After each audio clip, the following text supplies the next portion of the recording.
Howdy folks, Jambareeqi here. Last month I talked about Season 1 of Teen Titans. It was my first time watching Teen Titans, and I really enjoyed the show.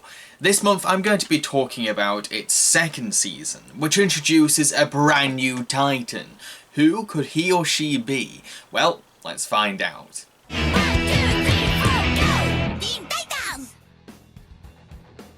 Teen Titans is an animated superhero show based on the comic book series The New Teen Titans from DC Comics.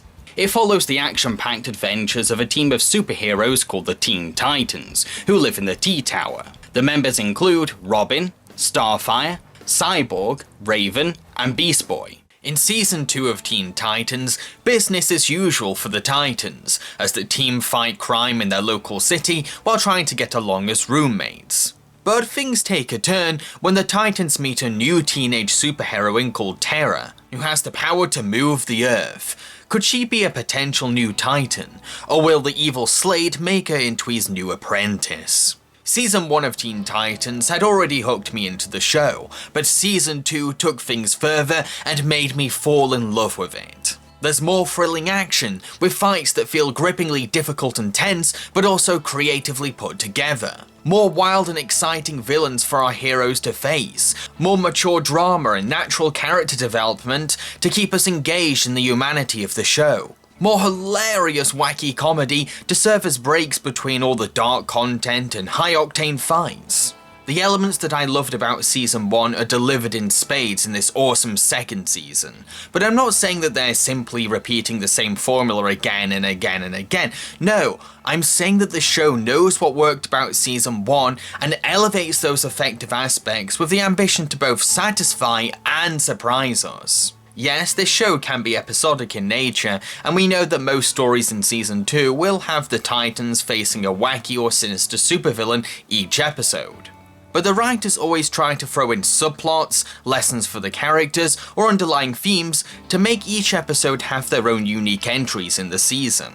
One episode that really takes us by surprise is Winner Take All, where the male Titans are suddenly transported into a tournament with a bunch of other superheroes, and that concept alone is freaking golden. This episode really changes things up, by not only reducing the Titans to just 3 members, but also having a story that's not about your usual crime caper in the city, and rather a competition for our kick-ass heroes to enter. Sure, most tournament stories work best as seasonal arcs, to show how eventful they are, but this episode still gives us lots of fun superhero-on-superhero action, while making us wary about the mysterious master of games. A strange host who is running the whole tournament, constantly giving us this uneasy feeling about why the tournament is being held. The episode also serves as a lesson for Robin, who learns that unhealthy levels of over-competitive behaviour is damaging, because he gets so sucked into winning that he overlooks the potential threat that the tournament runner holds. We all sometimes get so invested in achieving something that we end up ignoring the hazards or consequences involved. So Robin's plot in this episode is very relatable. Oh, and one episode took me by surprise so much that I can't count how many times I kept saying, "What the hell?" at my TV screen. The episode is called Fractured and has Robin's alternate dimension counterpart Larry accidentally breaking the universe itself, and what follows is a series of bafflingly weird imagery that'll make Pink Floyd blush. At the same time, the motorbike riding villain Johnny Rancid tries to take over this twisted, bizarre city. It's a good episode because it's a great example of how the show can balance cartoony comedy with dark action, as the wacky world of Larry collides with the sinister presence of Johnny Rancid. Yes, Larry is annoying, but it's hilarious watching him confuse and frustrate the Titans, who are perplexed by the situation and exhausted by Larry's irritating behavior. Oh, then don't you want to patch up your R-cycle? No thanks. Want to work out? No. Clean your utility belt? No. Alphabetize your crime files? Polish your boomerangs? Iron your cape? No. Just let me fix your arm, please. You'll feel all... No. Cut it out. Get that thing away from... I can help. There's also an episode that's perfect for Halloween, called Fear Itself, which has the Titans watching a scary movie together, and like I said, I love when these guys casually hang out like this. But Raven insists that the movie didn't scare her, only for her powers to release a monster that represents her fear, and only admitting that she's scared can defeat it. This episode further explores Raven's stubborn nature, dissecting her refusal to embrace her emotions, in fear that they'll unsettle her sensitive powers. But bad feelings are normal, and she learns that it's healthy to embrace them, no matter how awful they can be. I'm not afraid. I'm not afraid. I'm not afraid. I am afraid. I'm afraid, but that doesn't mean I can't fight back. It's also an episode that's ideal with some trick-or-treat candy, because it can be quite creepy and unsettling, with lots of atmospheric moments and nightmarish imagery. Kudos to the showrunners for being brave enough to make something scary for kids, because many kids do like the thrill of being spooked out. There's another episode that goes down the dark route too, and it's possibly the most haunting episode yet. In How Long Is Forever, Starfire ends up being transported to the future, and being as that she's no longer in the past, the Titans have ended up disbanding. I loved this episode for several reasons. One, it proves how vital Starfire is to the team, as she keeps up morale with her high spirits and love. Two, it shows how important the team is to the characters, because many of them are broken or outcast without the comfort of each other's company. There's so many powerful images in this episode, scenes that really shook my soul and broke my heart. Cyborg living alone in the T-Tower because he can't leave his power source, Beast Boy trapping himself in a cage to avoid the cruelty of the world, and Raven secluding herself in an empty white room because she's got no friends to be there for her. 3, we get to see Robin as Nightwing, and he looks so damn cool! This is actually the first episode in season 2, and it's a fantastic way of getting us hyped up for what's ahead. Please, must this really be our future? Is there nothing I can do to change it? But the show is also great at exploring relatable teenage problems too, and one episode that stood out regarding this topic was Transformation, an episode that follows Starfire undergoing a strange metamorphosis that makes her slowly turn into a monster. The episode is clearly an imaginative metaphor for puberty, and teenage audiences will totally resonate with seeing Starfire feeling self-conscious about her bodily changes, as they'll be going through some kinds of development too. As normal as it is, puberty can feel really uncomfortable for growing teens, and they do fear how others will see them as they change. Oh, my friends must not see how hideous I have become, or they will surely think I am turning into some sort of horrible monster. I must never allow anyone to see me, ever again. Teen Titans really understands teenagers and does a brilliant job capturing their lives. However, this isn't the only episode where Starfire faces growing up problems. Season 1 hinted that she had a crush on Robin, but she would often keep it quiet. In the episode Date with Destiny, Robin is forced into dating a villain's daughter in threat of the city's destruction, and Starfire loses her shit.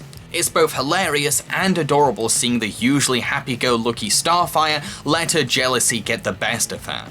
We're already attached to the idea that Starfire has the hots for naive Robin, so a big part of us wants to see these feelings come out, and her anger is also justified by the fact that this is a forced date under threat, and the villain's daughter is only dating Robin to spite her ex, who happens to be a boy with a spider for a head. Yeah. The episode even ends with Robin and Starfire about to share a slow dance, but then the camera teasfully turns away and cuts to the credits. No, go back! I want to see them dance together! Man, I'm really excited to see where things go between these two, because they make a really cute couple. Both have good hearts and a knack for making others feel better. Now, even though Cyborg is half machine, we do get to see his own unique teenage problem, which is his desire to become physically strong, but feeling held back by his part robotic body. We learn that he used to be an academic athlete, and we can totally see his sadness over not achieving over 100% because he can't push his body beyond that limit. When I was an athlete, when I was human, I loved pushing my limits. Getting stronger, faster, better, just by trying harder than I ever had before. My coaches would always tell me to give 110%, and I always did. You still can. My muscles are mechanical now. Limits are built in.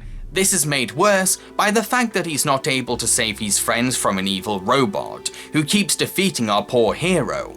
I honestly felt sorry for Cyborg, and genuinely wanted him to be able to defy his machine anatomy, just so he could feel the thrill of reaching the sky again as an athlete. As his percentage gauge gets stuck at 100%, we cross our fingers, cheer for him, hoping that he'll somehow break it. When he does go past 100%, it's both relieving and highly satisfying. However, the most prominent aspect of Season 2 is the introduction of Terra. Now, a new Titan could have gone down the route of pandering to fans in a desperate bid to keep ratings high, but luckily, the writers give us a very solid new addition to the team. You can totally tell that Terra was brought in with sincere intentions and not as a cynical ploy to keep kids from changing the channel. Terra is a really tragic and complex character. She spent most of her life living on the streets or in the wild all by herself. Why? Well, because she's always been unable to control her powers, and feels that she's a potential danger to society. It's the Titans that take her in, give her a chance, and offer her the position of being Titan number 5. But Slade gets in the way as usual, taking advantage of Terra, worming into her fears, and offering her the chance to adapt to her powers. Earthquakes, avalanches, mudslides. Everywhere you go, you try to do good. And everywhere, you fail. So everyone turns against you.